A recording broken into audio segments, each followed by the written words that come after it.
नमस्कार. आज 3 एप्रिल 2025. आज आपण राज्याचा हवामान अंदाज बघूया. राज्यात उन्हाच्या चटक्याने होरपळ होत असतानाच वादळी वाऱ्यासह पावसाने हजेरी लावली आहे.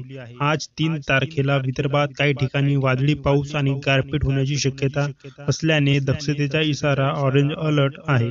उर्वरित राज्यात वादळी पावसाची शक्यता असल्याने दक्षतेचा इशारा म्हणजे येलो अलर्ट कायम असल्याचे हवामान विभागाने म्हटले आहे.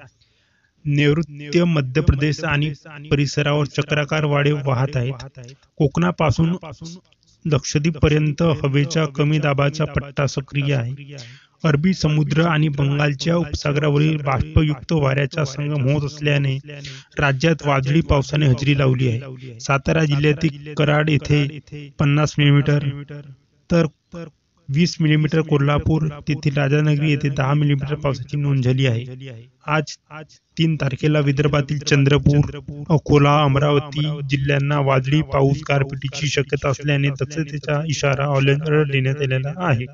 कोकण, मध्य प्रदेश, मध्य महाराष्ट्र, मराठवाडा आणि उर्वरित विदर्भात वादळी पावसाच्या अंदाजेच हवामान म्हणजे येलो अलर्ट देण्यात आलेला आहे. उर्वरित राज्यात कमाल तापमानातील वाढीसह तुरळक ठिकाणी विजांसह पावसाचा अंदाज हवामान विभागाने वर्तवलेला आहे. वादळी पाऊस गारपिटीचा अलर्ट देण्यात आलेले जिल्हे: चंद्रपूर, अकोला आणि अमरावती.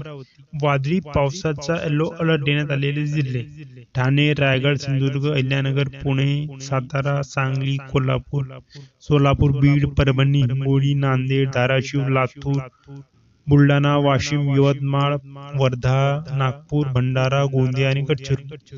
अशाच नवनवीन माहितीसाठी रॉक बँड वेबसाईट या यूट्यूब चॅनलला लाईक, शेअर आणि सबस्क्राईब करा. धन्यवाद.